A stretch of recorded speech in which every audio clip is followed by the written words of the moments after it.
안녕하세요. 오늘 커피 한잔하면서 나눌 이야기는요, 무려 20년 넘게 한국 증시의 발목을 잡아온 아주 해묵은 숙제에 관한 겁니다. 다들 아시죠? 비슷한 실적을 내도 해외 기업보다 항상 싸게 평가받는 현상. 바로 그 지긋지긋한 코리아 디스카운트 말입니다. 그런데 2026년 봄, 드디어 이 거대한 판이 바뀌는 신호가 포착되고 있어요. 오늘은 바로 그 변화의 핵심을 제대로 파고들어서 이걸 어떻게 우리의 기회로 만들 수 있을지 아주 깊이 있게 한번 들여다보겠습니다. 20년. 와, 정말 긴 시간이죠. 제 투자 인생 거의 전부라고 할 수 있는데, 그동안 한국의 지주회사들은 늘 이 가치 함정이라는 꼬리표를 달고 살았습니다. 분명히 안에는 보석 같은 자산을 잔뜩 품고 있는데, 주가는 만년 세일 중이었죠. 우리 투자자들 속만 까맣게 태웠습니다. 그런데 말이죠. 정말로 이 오랜 공식이 마침내 깨지고 있는 걸까요? 오늘 우리가 나눌 이야기의 모든 걸 관통하는 한 문장입니다. 유안타증권 리포트 제목인데요. 할인점에서 백화점으로. 와, 비유가 정말 기가 막히지 않습니까? 먼지 쌓인 창고 구석에 있던 싸구려 자산 취급을 받다가 드디어 그 본질적인 가치를 인정받아서 죗값을 받는 그런 프리미엄 명품으로 다시 태어나고 있다는 뜻이죠. 자, 그럼 대체 어떤 변화가 이 마법 같은 일을 만들어내고 있는지 지금부터 하나씩 까보겠습니다. 우선 데이터가 먼저 말을 해주고 있습니다. 여기 보시는 것처럼 이건 그냥 막연한 기대감이 아니에요. 2026년 들어서 지금까지 지주회사 업종 수익률이 무려 155%입니다. 같은 기간 코스피 지수가 76% 올랐으니까 두 배를 훌쩍 넘긴 거죠.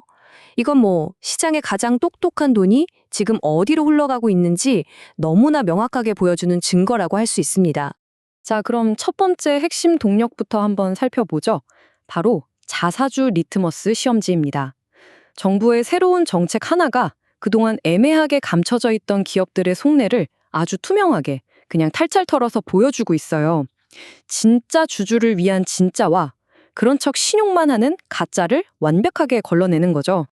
그 시험지의 정체는 바로 이 3차 상법 개정안입니다. 복잡하게 생각하실 거 없어요. 핵심은 딱 하나입니다. 이제 기업이 사들인 자사주는 다른 꿍꿍이 없이 원칙적으로 소각, 그러니까 그냥 없애버려야 한다는 겁니다. 예전처럼 금고에 꽁꽁 숨겨두고 대주주 경영권 방어하는 데 쓰거나 하는 그런 꼼수가 이제는 더 이상 통하지 않게 된 거죠. 이건 그냥 한국 기업 지배구조의 판 자체가 뒤집히는 순간이라고 봐야 합니다. 이 문제가 얼마나 심각한 규모였는지 이 차트 하나로 딱 정리가 됩니다. 롯데지주는 전체 주식의 29%, SK는 24.8%나 되는 어마어마한 양의 자사주를 가지고 있었어요.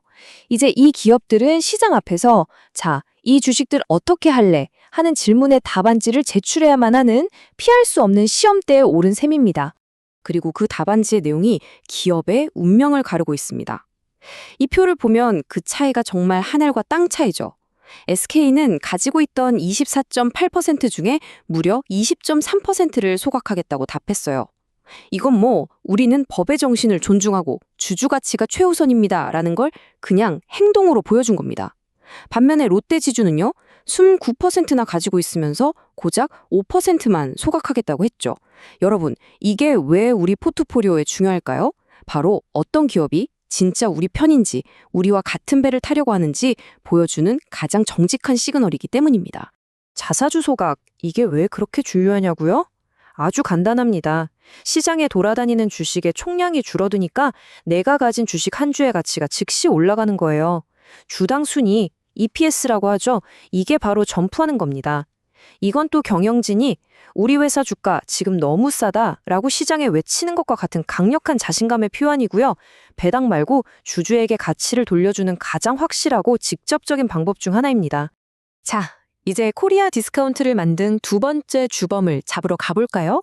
바로 숨겨진 가치를 야금야금 갉아먹던 중복상장의 용을 잡는 겁니다. 이것도 정말 우리 투자자들 속을 새까맣게 태웠던 문제죠. 이 숫자를 좀 보시죠. 한국 증시에 중복 상장된 기업 비율이 18.4%입니다. 미국이 2.0%, 일본이 4.4%인 걸 생각하면 이건 거의 기형적인 말이 안 되는 수준이에요. 이게 무슨 뜻이냐면 모 회사의 가장 알짜 사업부를 뚝 떼내서 또 상장을 시키는, 그러니까 모 회사 주주들 뒤통수 치는 일이 유독 한국에서만 너무나 당연하게 벌어져 왔다는 거죠.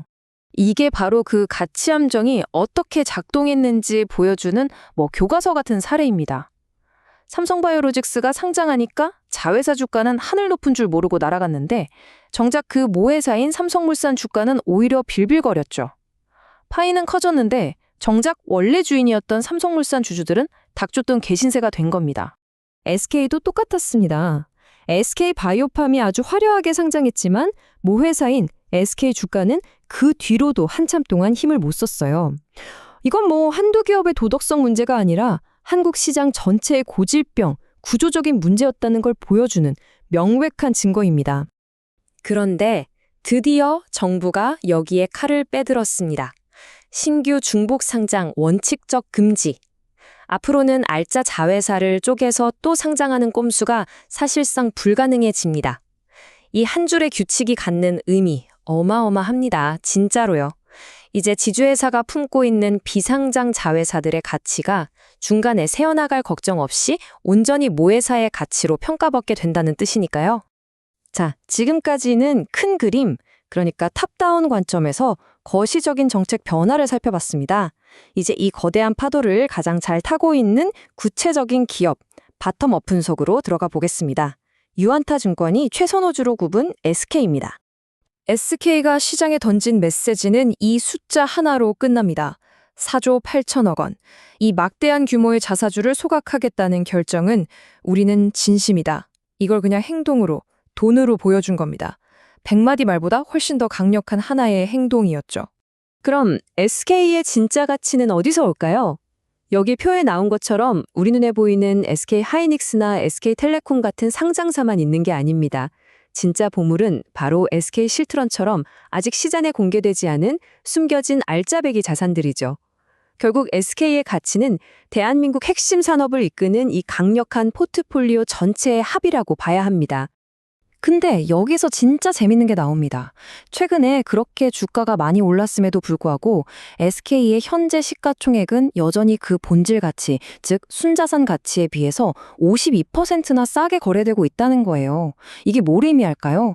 시장이 아직 SK의 진짜 가치를 다 알아보지 못했다는 거고 우리에겐 그만큼 더 오를 공간이 남아있다는 아주 강력한 시그널이 되는 거죠. 솔직히 말씀드리면 제 20년 실전 경험을 걸고 볼 때 이런 거대한 구조적인 변화, 이 판이 바뀌는 순간은 정말 흔치 않습니다. 이건 그냥 좋은 종목 하나 잘 고르는 것과는 차원이 다른 게임의 룰 자체가 바뀌는 순간이거든요. 그래서 저도 그냥 분석으로만 끝내지 않았습니다. 이 데이터를 보고 제 포트폴리오에 직접 담았어요. 이건 그냥 전략의 변화를 확신했기 때문입니다. 자, 좋습니다. 그럼 이제 제일 중요한 거, 그래서 우리는 뭘 해야 되는데 이 질문에 대한 답을 찾아봐야죠. 분석에서 그치지 않고 실제 여러분의 포트폴리오에 적용할 수 있는 구체적인 실행 계획, 액션 플랜으로 들어가 보겠습니다. 투자는 뭐다? 항상 확률 게임입니다. 이 표처럼 최상의 시나리오부터 최악의 경우까지 나눠서 생각해야죠. 물론 정부 개혁이 착착 진행돼서 지주사 전체가 재평가받는 게 베스트 시나리오고요. 이게 가장 확률이 높다고 봅니다. 하지만 항상 최악의 경우도 생각해 두어야 해요. 정책이 흐지부지 되거나 뒤집힐 가능성, 이것도 머릿속 한편에 넣어두고 대응해야 진짜 프로 아니겠습니까? 제가 제안하는 3단계 리스크 관리 계획입니다. 첫째, 비중 조절. 몰빵은 절대 안 됩니다. 아무리 확신이 있어도 전체 포트폴리오에서 최대 얼마까지 담을지 딱 정해놔야 해요. 둘째, 투자 논리가 깨지면 파는 겁니다. 우리가 이걸 산 이유가 뭐였죠? 자사주 소각, 중복 상장 금지, 이런 핵심 정책이 꺾이면 그땐 미련 없이 뒤도 돌아보지 말고 나와야 합니다. 셋째, 분기별로 점검하세요. 정책이 잘 진행되고 있는지 꾸준히 추적하면서 내 전략이 아직 유효한지 재평가해야 합니다. 자, 그래서 오늘의 최종 결론입니다. 명확하게 말씀드릴게요. 지주회사 업종에 대해서는 비중 확대 의견을 제시하고요. 그중 최선호주로는 SK에 대한 매수 의견과 목표 주가 55만 원을 유지합니다. 오늘 우리가 함께 살펴본 모든 데이터와 논리가 바로 이 방향을 가리키고 있습니다. 제가 입버릇처럼 하는 말인데요. 시장은 미래를 완벽하게 맞추는 예측의 경연장이 아닙니다. 변화의 파도에 어떻게 대응하고 끝까지 살아남느냐를 증명하는 생존의 무대죠. 오늘 우리가 본 이 거대한 변화의 물결에 어떻게 현명하게 대응하느냐가 결국 여러분의 계좌를 결정할 겁니다. 자, 이제 시장은 시험지를 채점하기 시작했습니다. SK는 스스로 백화점이 될 자격이 있음을 A+ 답안제로 증명했죠. 그럼 과연 다음 주자는 누가 될까요? 누가 이 변화의 흐름에 올라타 프리미엄을 인정받고 또 누가 끝까지 떠리매장 신세를 면치 못하게 될까요? 오늘 우리가 함께 만든 이 분석의 틀로 시장을 계속해서 지켜보시길 바랍니다.